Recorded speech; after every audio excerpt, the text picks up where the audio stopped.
Now, it's at this point, coming up next is heat race.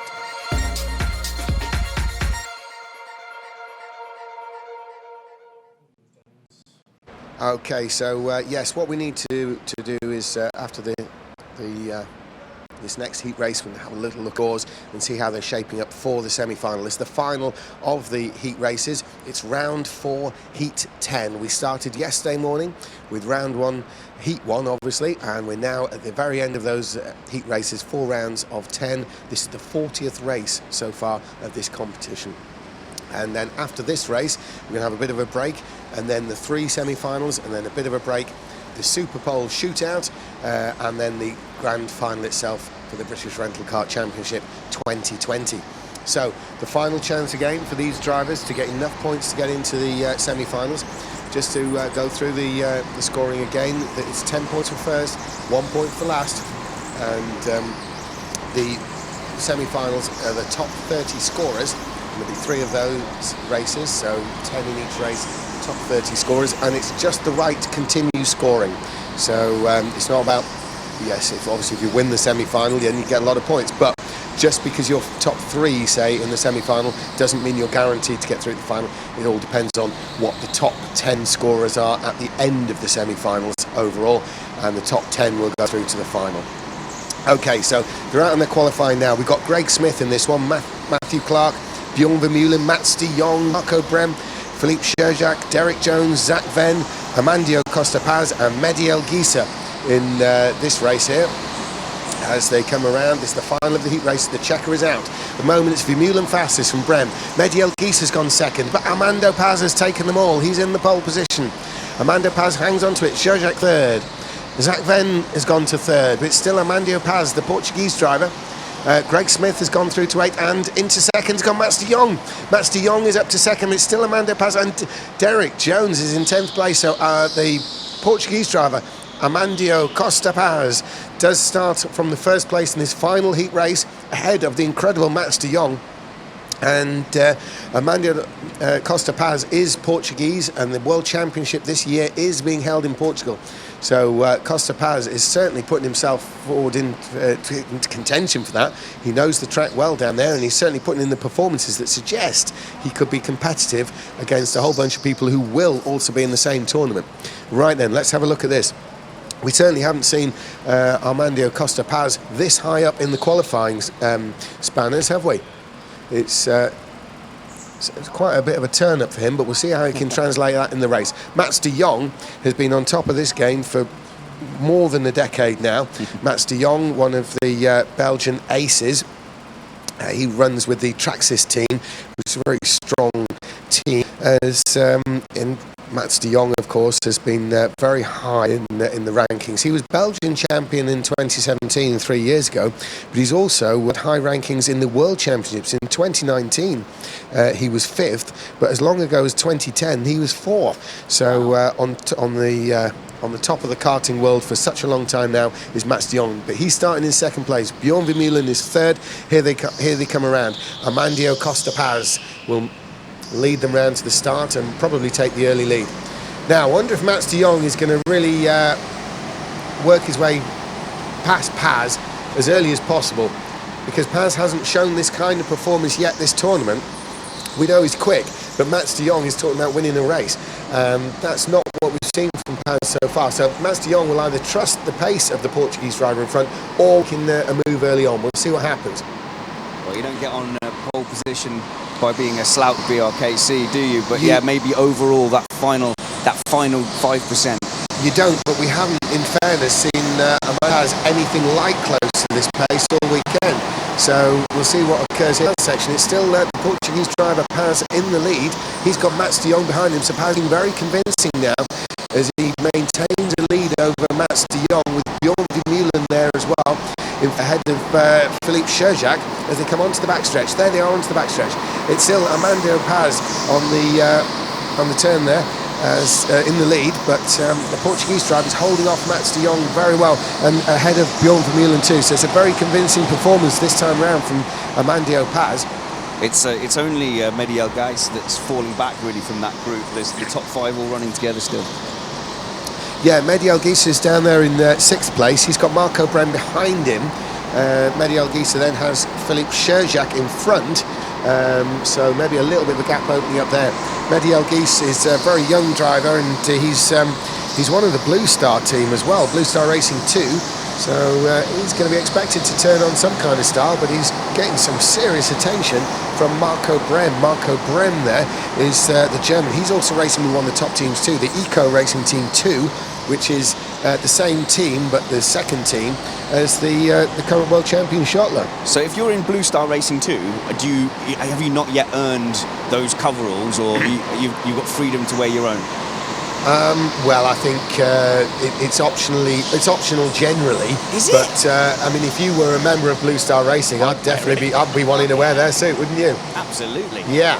So, but anyway, Mehdi El-Gheisa is running in his own suit, which has got a lot of yellow on it. It's very visible, actually. Oh, and he's been passed. But he's got him back. It's in the snail section, a pass one way and a pass the other. And that was with Marco Brem. Marco Brem, the German, is starting to run out of patience with Mehdi El-Gheisa, and he's obviously seen the gap opening up in front and wants to get ahead. So there's a close-up. That's Bjorn Vermeulen in third. Distinctive style, distinctive helmet colours. Bjorn Vermeulen in third place. Armandia Paz, Mats de Jong and Bjorn Vermeulen do seem to be opening up something of a little tiny gap over Zach Venn in the pits. Yeah, it's Brem in the pits in kart 19. Did you say he just managed to gain place and then he's coming to the pits? No, sort of, Spanners. He gained it and lost it. Yes. It was in the snail. So there you go. So he goes, well, that's as close as I'm going to get. I think he tired very quickly of a battle with Gheisa. So Mehdi El-Gheisa has now got the pressure of Marco Brem away, although it's a time pressure now because Brem has made a pit stop and is going to try and leapfrog El-Gheisa in the pits when El-Gheisa himself comes in. Now, Armando Paz down the back stretch there. There's Mats de Jong and there's Bjorn Vermeulen. They've definitely opened up a gap now to Zach Venn, Philippe Scherjak, and there's Mehdi El-Gheisa. And that behind him is Matt Clark, and there's Greg Smith and Derek Jones. And that's the Taylor field, and then there'll be a gap before the pit stop at Marco Brem. It's a huge gap, isn't it? Yeah, it's definitely growing. So here we are. There's Armando Costa Paz, the Portuguese driver, in the lead. He's really having to absorb pressure from Mats de Jong and Bjorn Vermeulen. A bit of a shout out probably to French Connection, because Derek Jones is right on the heel of Greg Smith, and I've just been speaking to Stoddard as well, and this year they really see it as them having taken a massive step forward, and you know what, their ears are open, their minds are open, they're trying to learn every year. They've taken a step forward in attitude as well, because they've generally been of the attitude of, yes, we're in it, but we're running it back, we'll just play our part. Now they've been getting pretty racy, you know, and absolutely have, we're certainly seeing potentially a battle developing with Greg Smith versus who is it? Derek Jones. Derek Jones. Yeah, just wondering which one of those we had in. He's the one that fits in a kart. Yeah, Dwayne Stoddart is the one doing the yelling from the pit wall in this particular event, isn't he? So positions switched. But Armando Costa Paz is he's not holding. He's holding station ahead of Mats de Jong and Bjorn Vermeulen as they come into the snail area. I'm wondering if one of the two Belgians behind will consider a pit stop. Now, they're from the same country, but they're also in the same team. So I wonder if the team, from a team point of view, might want to pit one of them and leave the other one out and cover both bases. But it would be a risk. Matt de Jong seems to be braking noticeably later than the leader, and then having to really wrestle to control it. Yeah. If you were in charge of they're in the same team, the second and third, would you have them on the same programme, or would you pull one of them in? Hang on, let me have a think. You could blag it with a yes or a no. Yeah, I could, but I've been doing that a lot lately. I've taken a lot of risks where you've asked me a question I haven't been listening to, and I've just said yes. Right, what do you do? Do you risk it? I think you've got to back Matt de Jong, haven't you, here in this position for now. It would be different if the leader was getting away, but he's not. So would you pull Vermeulen in? Or would you keep them both out? So I am the manager of Traxxas. Yeah, I think you could. I think you could Vermeulen. split it, but I don't think you have to do it yet. Talking of pit visitors, we've got Greg Smith. We've got Greg Smith, who's feeling the pressure of Derek Jones breathing down neck, and he's decided he wants some clean air. Yeah, and I think things are starting racy amongst those leaders now, because Armando Costa Paz is starting to get a little bit defensive down the backstretch. And we know that because he's moving to the inside. We've been seeing that all weekend long. James, that Greg Smith, he's blown that pit stop, I think, and I think he's going to have to come back in again. Oh, dear. There's nothing yet on the screens, Banners, so he could be in luck. Do you know what? I'm being fed information. No, it's just come up now. I thought it was Van Gien feeding me dodgy information. No, it is correct. Greg Smith has been busted. Of course, Greg Smith was shaking it in the pit lane, but everyone has been shaking their head, so you can't really put anything to that, can you? Given that the first one was a bad pit stop, he's gone really, really tight. Oh, he's done it again. But look where you're going. He's come out into the middle of the lead battle. Oh, my goodness, Greg Smith. He's affected Vermeulen a little bit, but probably not too much of a problem there. Yeah, it came out in the middle of it, but it's not the end of the world. Tell you what, Greg, have yourself a whiskey and a good night's sleep and just put that one down to life. And we've not seen a penalty on a penalty since the last time Johnny Elliott did it. Was that Johnny Elliott was the last person to do that? Yes, and unfortunately though, Johnny Elliott is the only one to have done it more than once. But I'm sure he won't mind that being mentioned. So yes, good pass, Johnny. Third time's a charm. Here comes Greg Smith. He's going to be an expert at this by the end of this race, isn't he? Can he do it? Can he make it? Can he make it? He's done it. He's done it. Yes, he's really. Even he waves. Yeah, and there's a cheer for Greg Smith there. He got a penalty on his penalty, and that's not what you want, is it? But Greg Smith, at least he's free of pit stops now, so theoretically he won't have to make another single pit stop for another year. That is the weakest silver lining I've ever heard. Yeah, it is, isn't it? But he's pleased. He's seeing 2 green lights. Meantime, seeing a red rag rather than a green light, it's Mats de Jong. He's got Armando Costa Paz in the lead still, and he's chasing him down. There they are in the snail section. Bjorn Vermeulen's closed back in. The gap did open up as Greg Smith came in the middle of that, in between penalties. And there's Armando Costa Paz, and there is Mats de Jong.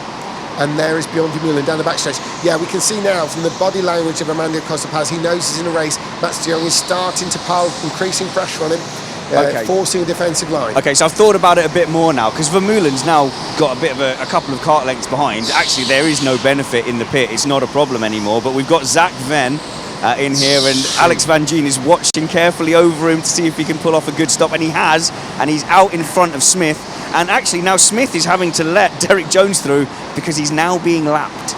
Now, Spanners, do you know what? That's exactly you, isn't it? What's that? Making a pit stop call with the benefit of hindsight. Yep, I find it. I mean, that is the most easy way to make decisions. Absolutely. You're coming back to it because now there's been a change. Yeah, good call there, Now Spanners. that problem is easier, I feel like I can answer. Do you know what, though? I think you've made exactly the right call. I have to say that. Well, you've made the perfect call. I'm very good at this game, James. I tell you what, though, it may come back into question because as they're getting increasingly defensive, Costa Paz, you may well find that Bjorn Vermeulen catches back up to Mats de Jong. They are looking closer already. Yeah, no. So now that makes it more. May require a little reappraisal there, again with the benefit of hindsight. So, do you think that Vermeulen is being held up by de Jong? I don't think that's the case. I think Vermeulen's been held up by definition by Armando Costa Paz.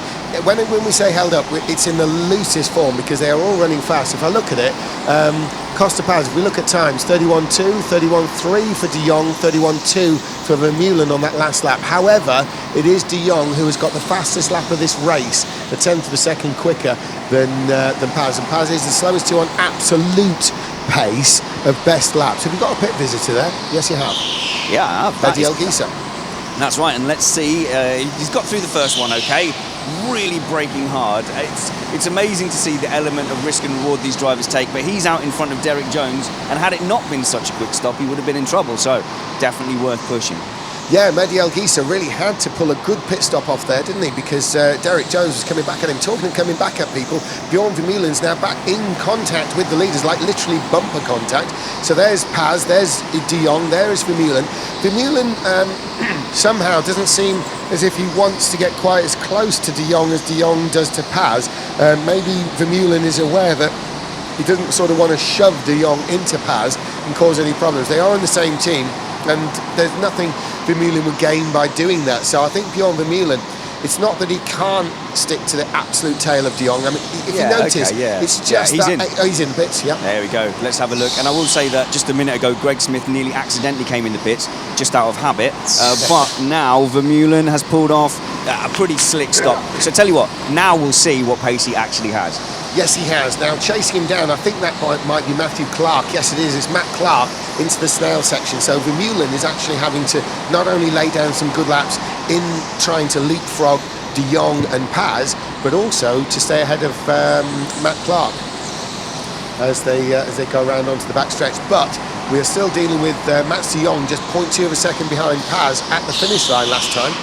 As they come around once more, there's Vermeulen, there is Clark. Zerk's in the pits as well. Let's see where he's going to pop out. I think it's going to be quite close with Zak Venn, and he's being urged on. And Zak Venn's going to have the momentum maybe to have a go around the outside. Yeah, and of course that was Sherjak, wasn't it, in the pits there. So he's lost a place to Vermeulen and Clark. Obviously Vermeulen's been in the pits, so that's genuine. Clark obviously has not been in the pits, so we still need to see what happens there. There's only 3 seconds between them, so Sherjak should probably get that place back when Clark does come in the pits. Now, that battle we're looking at on screen there, the 13 Kart, that is Sherjak, and he's fighting against Zak Venn, so Clark looks to lose at least 2 spots when he comes in at this rate. So there's Sherjak, there's Venn across the line. Turning into the snail section, we're looking at Sherjak with Venn.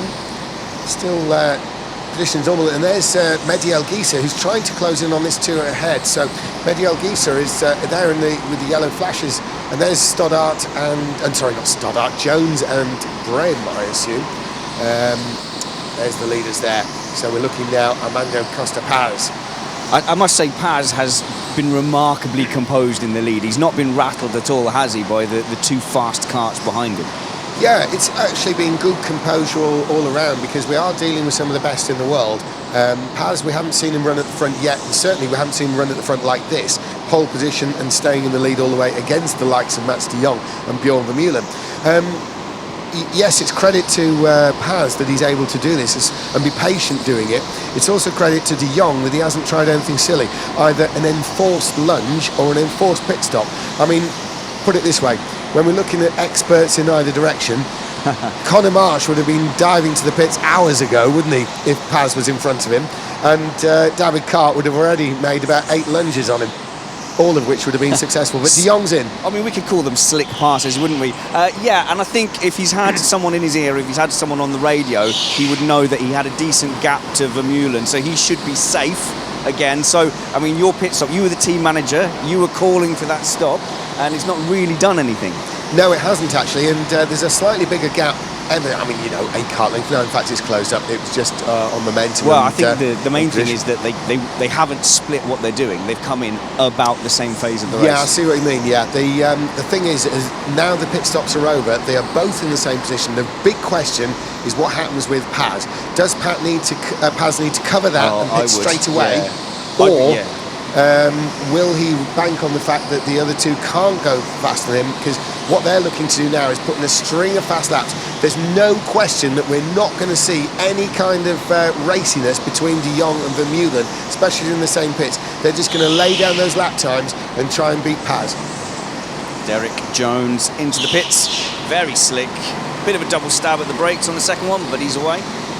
Now Paz has crossed the line. He's staying out. I have to say that I think De Jong could be quicker than Paz, so Paz really ought to be covering this straight away with a pit stop. I think it's a mistake. I'm shouting internally for him to come in. Yeah. Meantime, shouting internally at somebody is Zak Venn. He's all over the back of Philippe Sherjak. We've seen it on screen now. Zak Venn, the Brit, against Sherjak, the Pole. Zak Venn, of course, in the blue on the suit there, as they go around out of the snail section away, and he's all over the back of Sherjak. Look at this. This is Zak Venn. Zak Venn, an incredible run there. He was 5th in the O plate in the Summer Championship, and now he's all over the back of Sherjak. Oh, remember the summer? Oh, when it wasn't freezing cold inside the warehouse. Those were the days. Now, one thing I want to say about Sherjak is he's fast. And why is he fast? Well, Saudi World Series, for the Polish element of that, he came, 5th? No, he was 3rd apparently, so he's 3rd. And of all the, in the history of the junior championships in Poland, when it comes to individual wins, so when you add up all the heat, semi-finals, finals, all that kind of thing, over the years and over his time doing it, Philippe Sherjak has actually had the most wins of anybody, which is pretty incredible when you consider some of the names in that mix. That's a great start. Yeah. and so he's obviously very fast, and he's staying ahead of Zach Venn. Zach Venn, though, we know is quick, and is that Mehdi El Gisa catching the pair of them? It could be. He's been trying to close in on them. He's about 2 seconds back, but we'll see if he can make inroads as the race progresses. Only 3.5 minutes remaining now. It's been quite a quick race. Into the snail, the tight right-hander after the braking zone. I mean, his rear wheel is off the ground in a way that not everyone's is. Yes, I've noticed that. There's been a couple of people like that. Sam Slater, I noticed earlier on, was really cocking up a rear wheel into the snail area. So Sherjak continues in 5th with Zach Venn in 6th. Everyone's been in the pits except for Clark. And the leader, who is in the pits now. So Paz has decided, has he left it too late, or can he get out in front? It's going to be close. Should have had more faith. Oh, he's done it. You know, he's done it. I really didn't think he would. He didn't seem to have the pace. He's done it. They close about, his positions are exactly as they were before, but I think it's great credit to Amandio Paz that he's able to just maintain the status quo that was before, because I thought as soon as those two Belgian Traxxas drivers come in, his days were numbered unless he covered it. He didn't cover it, but he's made it work. Bit of a wave to somebody. Drive-through penalty. No, who is it? Paz. Oh, unbelievable. Well, we've seen it again. We saw Baccelleri losing the race lead and going down to 6th, and we've seen Paz doing exactly the same thing. He's absolutely gutted inside his helmet, yet he's still keen, he's still fighting. He wants the best result, followed into the pits by Matthew Clark as well. Such a shame for Amandio Paz, and well, looking at it, of this race, he is the fastest in the pit stops, and obviously that's because he's made a mistake there. Second was, of course, Greg Smith, who also, you know, made the mistake and picked up the penalty. So, yeah, it's a bit of a disaster there for Paz. He's ended up in 5th place. That's behind Sherjak and Venn.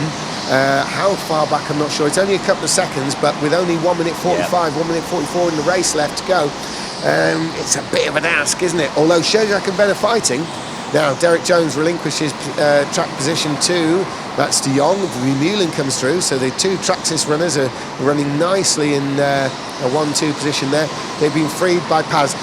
You've got to say, are they lucky because Paz had a failed pit stop, or was Paz only ever actually in front of them because he went a bit quick in the pits? No, the margin was big enough, honestly, James. It wasn't that. I think if he'd have done a clean pit stop, he could have come out and won. And I don't want to compound the misery by saying, yeah, you definitely would have won the race if you hadn't messed up that pit stop. Well, that's a great bit of clarification, Spanners, because I tell you what, we've got a whole room of people feeling sorry for him up here, and so poor Amandio Paz could have won this race against such opposition like Mats de Jong and Bjorn Vermeulen.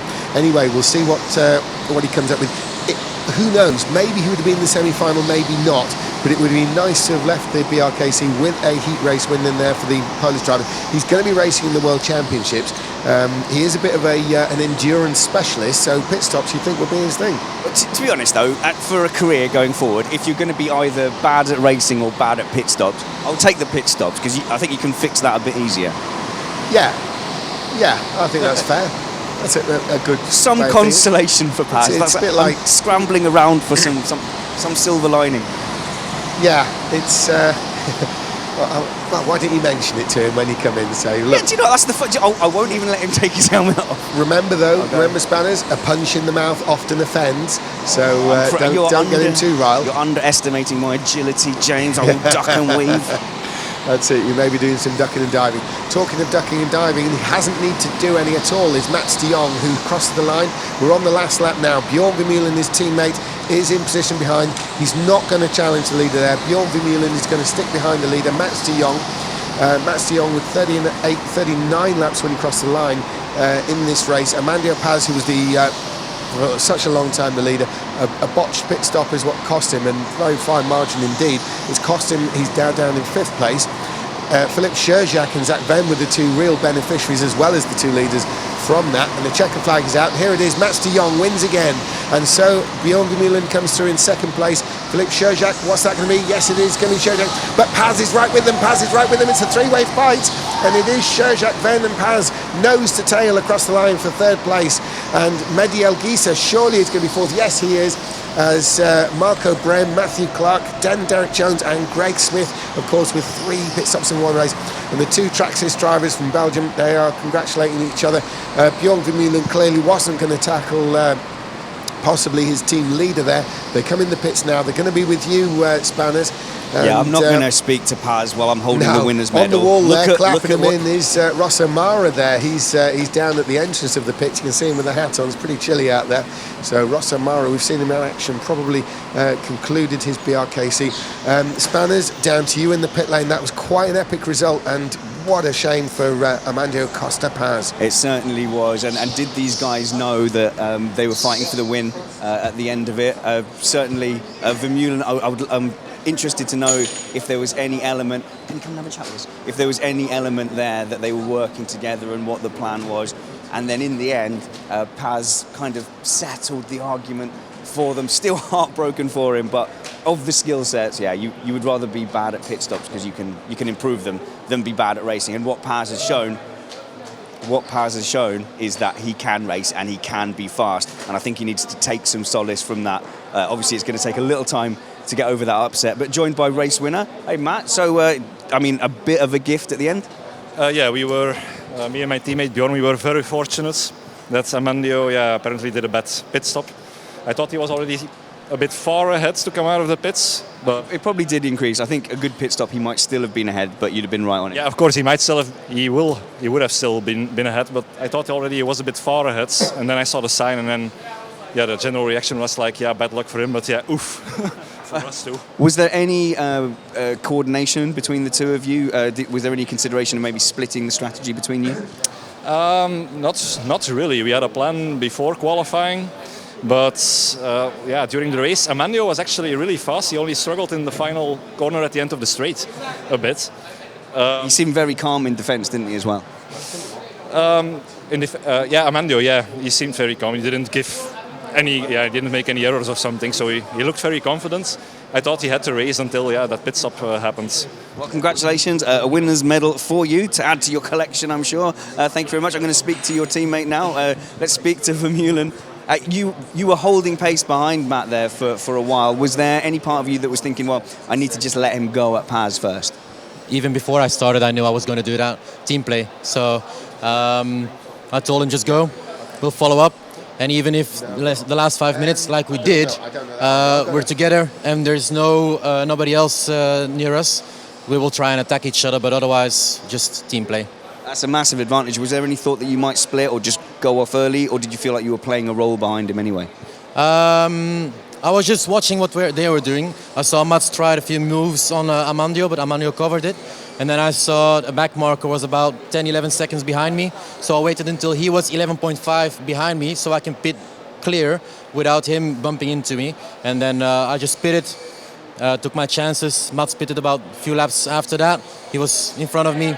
I just played the waiting game. A great team result, well done. Fantastic to see those guys working together. And it's really nice to get an insight into what they're thinking before the pit stops. There's so much more going on here than just trying to go as fast as possible in a go-kart. The teams are working together. They're watching what everyone else is doing. And those tactics are going to really come into play now as we go into the semi-finals and the final.